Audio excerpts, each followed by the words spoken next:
Hello नमस्कार दोस्तों, स्वागत है आपका फिर से आपके अपने चैनल SK साइंस 94 में। बच्चों, हम लोग 12th के चैप्टर 5 को डिस्कस कर रहे थे। इनहेरिटेंस एंड वेरिएशन जेनेटिक्स को हम लोग पढ़ रहे थे। हम लोग ने पिछले वीडियो लेक्चर में जाना था कि मेंडल साहब वो फर्स्ट पर्सन थे जिन्होंने सबसे पहले एक्सपेरिमेंटली जेनेटिक्स को प्रूव करने का प्रयास किया और हमने उनके इतिहास को भी जाना था। देखिए, होता क्या है कि इनहेरिटेंस में जो मेंडल साहब ने एक्सपेरिमेंट किए वो 1865 में सबमिट हुआ। जैसे कल बताए थे 7 साल तो उन्होंने क्या क्या काम किया था। 7 कैरेक्टर पर, 7 कैरेक्टर हम लोगों ने डिस्कस किया था और उनके क्रोमोसोम नंबर को भी डिस्कस किए थे। पायसम सेटिबम पर उन्होंने 34 टाइप्स के पायसम सेटिबम पर एक्सपेरिमेंट किए थे और 7 कैरेक्टर को जनरली उन्होंने क्या किया था, 7 कैरेक्टर पर अपना एक्सपेरिमेंट किया था। फिर उन्होंने 7 सालों तक एक्सपेरिमेंट करने के बाद उन्होंने क्या किया, अपना एक्सपेरिमेंट का जो भी रिजल्ट आया उनको उन्होंने अपनी पत्रिका में जारी किए, जो 1865 ईस्वी में पब्लिश भी हुआ। लेकिन लोगों ने उन पर ध्यान नहीं दिया।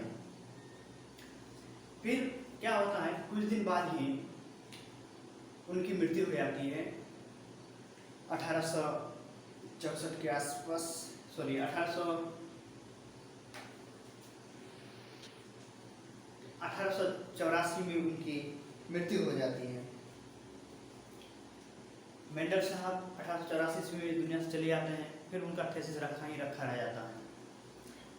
65 में उन्होंने सबमिट किया, कुछ दिन वेट की। लोगों तो उस समय उतना अच्छा संचार की व्यवस्था नहीं थी आज के जैसा, तो उनका जो थीसिस था बहुत लोगों तो नहीं पहुंच पाए। जितने लोग तो पहुंचे वो उनको उतना रिस्पॉन्स दिया नहीं। फिर 1884 में उनकी मृत्यु हो जाती है तो ये काम अधूरा पेंडिंग ही रह जाता है। लेकिन उसके बाद 1900 ईस्वी में 3 रिसर्च स्कॉलर आते हैं और उनके एक्सपेरिमेंट को देखते हैं, जानते हैं और उसको आगे बढ़ाने का प्रयास करते हैं। ठीक है, जब 1900 ईस्वी में 3 साइंटिस्ट आए, रिसर्च स्कॉलर आए, उनके जो थीसिस थे उनको पढ़ा, जाना और उनको उन्होंने एक्सपेरिमेंट को आगे बढ़ाया। और मेंडल को जो सफलता पहले मिलनी चाहिए थी वो जो नहीं मिल पा रहा था या नहीं मिल पाया था, उसको उन्होंने आगे बढ़ा करके लोगों तक पहुँचाया कि मेंडल साहब ने क्या अद्भुत काम करके गए हैं। तो यहीं से हम लोग शुरुआत करेंगे आज कि उनकी मृत्यु के बाद 34 वर्षों तक ये पेंडिंग ही रह गया काम।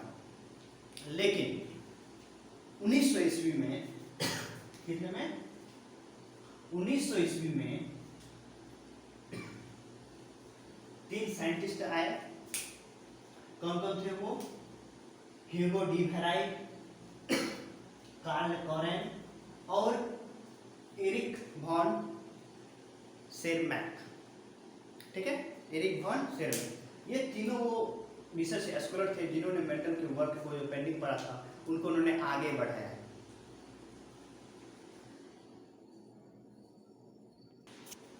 तो उन्होंने क्या किया, आगे बढ़ाया। देखिए यहाँ क्या करा कि Mendel work remains unnoticed for nearly 34 year. Mendel साहब ने जो वर्क किया था वो लगभग 34 सालों तक पड़ा ही रह गया, उन पर किसी ने ध्यान नहीं दिया। उसके बाद 1900 ईस्वी में कौन आते हैं? ह्यूगो डी वेराइट, कार्ल कॉरेन और एनरिक वॉन शेरमैक, ये आते हैं और इनका रीडिस्कवर करते हैं। किसको? मेंडल को रीडिस्कवर करते हैं। मेंडल ने जो मैगजीन में उन्होंने अपना जो भी रिजल्ट था, जो भी उन्होंने एक्सपेरिमेंट किए थे, उनको उन्होंने मैगजीन में डाला हुआ था। वो मैगजीन इनके हाथ लग जाता है और उन पर ये क्या करते हैं, एक्सपेरिमेंट फिर से स्टार्ट कर देते हैं, है ना। Rediscovered the Mendel's law through hybridization experiment. ये तीनों जो है अलग अलग अपना क्या करते हैं, हाइब्रिडाइजेशन एक्सपेरिमेंट करके इसको प्रूव करने का प्रयास करते हैं। और कैसे? इंडिपेंडेंटली, किसी से कोई मतलब नहीं, वो अपने स्वतंत्र रूप से अपने तीनों काम कर रहे थे। ठीक है, वो काम किए और इसको मेंडल साहब ने जो थीसिस लिखा उनको प्रूव करने का उन्होंने प्रयास किया। ठीक है, और सफल भी हुए। तब जाकर के मेंडल साहब को कहीं ना कहीं ख्याति मिली। तो हम लोग आज बात करेंगे मोनो हाइब्रिड क्रॉस या वन जीन इंटरेक्शन की बात करेंगे। उनको जानने के लिए, मेंडल साहब के नियमों को जानने के लिए पहले इसे हमें जानना बहुत जरूरी हो जाएगा। मोनोहाइब्रिड करने का मतलब क्या, एक हाइब्रिड हम बनाएंगे और ये कैसा, एक जीन की ही हम बात करें, एक जीन की बात मतलब हम एक ट्रेट को लेके जाएंगे। कॉन्ट्रास्टिंग ट्रेट जो होता है किसी एक ट्रेट को लेके ही हम लोग बात करेंगे, इसलिए यहाँ हमने वन जीन इंटरेक्शन लिखा है और ये वन जीन इंटरेक्शन से जो हमारा रिजल्ट आएगा वो क्या होगा, मोनोहाइब्रिड क्रॉस होगा, यानी एक ही हम लोग हाइब्रिड बनाएंगे। तो देखिए होता क्या है, जब हम लोग मोनोहाइब्रिड क्रॉस की बात करते हैं तो ट्रेट तो लेना पड़ेगा, है ना। तो ट्रेट जो हम लेते हैं, हम क्या करते हैं जनरली इजीली समझने के लिए, हम एक इंडिविजुअल लेते हैं जिसका कि जीन है हाइट वाला टीटी, ये क्या है, डोमिनेंट है, ये क्या है, डोमिनेंट है। और इनका जो कॉन्ट्रास्टिंग ट्रेट होगा वो क्या होगा, रिसेसिव होगा, यानी स्मॉल टी, यानी ये डॉर्फ की बात करते हैं। ये किस चीज को सिंबल कर रहा है, ये इंडिविजुअल टॉल प्लांट को, किसको, टॉल प्लांट को, ये किसको रिप्रेजेंट कर रहा है, ये टॉल प्लांट को रिप्रेजेंट कर रहा है, टॉल, और ये ड्वार्फ को कर रहा है, ड्वार्फ को कर रहा है, ठीक है। तो यहाँ एक क्या है, टॉल प्लांट है और दूसरा क्या है, ड्वार्फ प्लांट है। यहाँ से क्या होगा कि गैमेट्स आएंगे, तो गैमेट जो बनेगा तो एक इंडिविजुअल से एक ही गैमेट बनेगा। ये हमारा क्या है, इंडिविजुअल है ना, ये हमारा प्लांट है जो कैसा है, लंबा वाला है, टॉल प्लांट है, और दूसरा क्या है, रेसेसिव वाला है, यानी ड्वार्फ वाला प्लांट है। हम दोनों प्लांट में से क्या करते हैं, एक एक गैमेट को निकाल लेते हैं। ये क्या है हमारा, एक गैमेट निकालेंगे तो ये क्या होगा, गैमेट एक ही होगा, एलिल एक है, ठीक है। यहाँ से हम गैमेट लेंगे तो ये क्या हो जाएगा, स्मॉल टी हो जाएगा। जब इसको हम लोग क्रॉस कराएंगे तो इन दोनों का रिजल्ट क्या आ जाएगा, capital T small T result आएगा। और ये जो रिजल्ट आएगा क्रॉस कराने के बाद, है ना, ये टॉल प्लांट, ये क्या है, गैमेट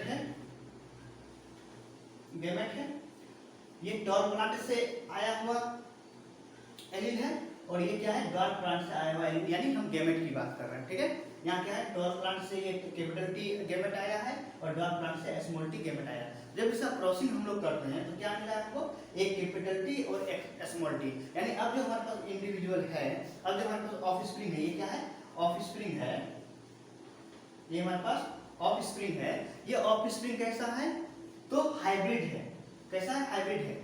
क्योंकि यहाँ पर होमोलोगस था, यानी यहाँ का जो जीन था इसमें एक ही प्रकार के क्या थे, एलील थे, है ना, चाहे वो डोमिनेंट की बात करें चाहे रेसेसिव की बात करें। और यहाँ जो हमारा ऑफस्प्रिंग बना, तो ऑफस्प्रिंग कैसा है, ये हमारा हाइब्रिड है, कैसा है, हाइब्रिड है, हाइब्रिड है। हाइब्रिड क्यों है, क्योंकि इसमें दोनों प्रकार के एलील पाए जा रहे हैं। एक क्या है, कैपिटल एलील पाया जा रहा है, एक स्मॉल पाया जा रहा है, यानी एक टॉल के लिए पाया जा रहा है, एक रेसेसिव के लिए ड्वार्फ के लिए पाया जा रहा है, रेसेसिव है जो, तो एक डोमिनेंट है, एक रेसेसिव है। और इस प्रकार हमारा प्लांट में जो गैमेट जो बना, यानी जो भी हमारा प्लांट हुआ वो कैसा हो गया, उसके अंदर जो जीनोटाइप पाया जाएगा वो क्या पाया जाएगा, जीन, वो कैपिटल टी स्मॉल टी पाया जाएगा। तो ये ना ही कि टॉल वाला प्लांट जैसा हुआ, ना ही ड्वार्फ वाला जैसा हुआ, ये तो एक नया ही बन गया, इसी को कहेंगे हाइब्रिड। इसको क्या कहेंगे, हाइब्रिड, यानी दोनों का मिक्स कैरेक्टर है, दोनों का क्या होगा, मिक्स कैरेक्टर है। लेकिन ये प्लांट होगा कैसा, ये प्लांट कैसा होगा, ड्वार्फ होगा या टॉल होगा, तो ये प्लांट सही बात है, ये कैसा होगा, टॉल होगा, कैसा होगा, टॉल होगा, ठीक है। तो ये जो यहाँ जो हम ऐसा क्रॉस करवाए तो एक ही जीन को लेकर करवाए, एक जीन करने उसमें लंबाई को लेकर करवाए और तो कोई कैरेक्टर लिए नहीं, इसलिए ये मोनोहाइब्रिड कहलाया, क्योंकि एक ही हाइब्रिड बनना, कितना बनना, एक ही हाइब्रिड बनना है, ठीक है। और ये कैसा है, वन जीन इंटरेक्शन, एक ही जीन की हम बात करते हैं, सिर्फ टॉल वाले जीन की बात कर रहे हैं, लंबाई वाले जीन की बात कर रहे हैं, इसलिए कैसा बन गया, तो टॉल बन गया, ठीक है। यहाँ तक समझ में आ गया होगा। तो ये जो है यहाँ पर जो गैमेट बन रहा है, गैमेट जो बनेगा तो वो अलग अलग बनेगा, लेकिन जब क्रॉस होगा तो वे हाइब्रिड बन जाता है। यहाँ तक किसी को परेशानी। अब इसी से देखिए, ये जो अभी हम लोग ने एक्सपेरिमेंट किया, अभी जो हमने इसको बनाया, ठीक है, अब इसका हम लोग सेल्फ करवाते हैं। क्या करते हैं, जो हमारे पास हाइब्रिड बना, हमारे पास यहाँ पर क्या बना, हाइब्रिड बना, वो हाइब्रिड क्या है, टीटी है, इसको हम सेल्फ क्रॉसिंग कराते हैं। यानी हमारे पास दो ऐसे पौधे हैं जो दोनों क्या है, हाइब्रिड है, यानी इसी प्रकार से हमने बनाया है। तो एक हमारे पास हो गया capital T small T cross capital T small T. इससे क्या होगा, क्योंकि हेटेरोजाइगस है, जीन कैसा हेटेरोजाइगस है, तो दो इसमें से क्या होंगे, दो एलील्स आएंगे, दो गैमेट बनेंगे। एक यहाँ से जो गैमेट बनेगा ये एक कैपिटल टी होगा, एक स्मॉल टी होगा, दो गैमेट बनेगा। यहाँ से भी क्या होंगे, एक कैपिटल टी एक स्मॉल टी, यहाँ दो गैमेट बनेंगे। दोनों तो एक जैसा नहीं है, क्या है, इसमें से एक कैपिटल टी स्मॉल टी, इसमें से एक कैपिटल टी एक स्मॉल टी आएगा। अब इसको जो हम लोग क्या कराते हैं, क्रॉस कराते हैं, तो हमारे पास क्या रिजल्ट आएगा। जैसे इसको हम साधारणतः एक स्क्वायर लेते हैं, इस स्क्वायर का नाम है क्या, पुन्नेट स्क्वायर। क्या है, पुन्नेट स्क्वायर। चलिए हम क्या करते हैं, गैमेट्स को यहाँ बैठा देते हैं। यहाँ कैपिटल टी वाला गैमेट है, यहाँ भी कैपिटल टी वाला, यहाँ स्मॉल टी और यहाँ स्मॉल टी। जब हम क्या करते हैं, इनको क्रॉस कराते हैं तो कैपिटल टी और यहाँ कैपिटल टी, तो यहाँ जो एक इंडिविजुअल बनेगा वो कैपिटल टी बनेगा। यहाँ जो इंडिविजुअल बनेगा एक कैपिटल टी आएगा, दूसरा स्मॉल टी आएगा। और यहाँ पर जो होगा तीसरे नंबर पे क्या होगा, एक कैपिटल टी स्मॉल टी आएगा। और चौथे घर में स्मॉल टी और स्मॉल टी आएगा। यानी यहाँ पर कितने प्रकार के बन गए, चार इंडिविजुअल बना, चार ऑफस्प्रिंग। हम जब इसको सेल्फ क्रॉस कराए तो सेल्फ क्रॉस कराने में हमारे पास कितने बर्थडे के ऑफस्प्रिंग, चार ऑफस्प्रिंग बन रहे हैं और चारों का अपना अपना अलग अलग क्या है, कैरेक्टर है। देखते हैं पहले वाले में दोनों एलील जो है वो क्या है, कैपिटल ही है, तो सॉरी बात है ये डोमिनेंट ही होगा, यानी ये कैसा हो जाएगा, टॉल प्लांट होगा।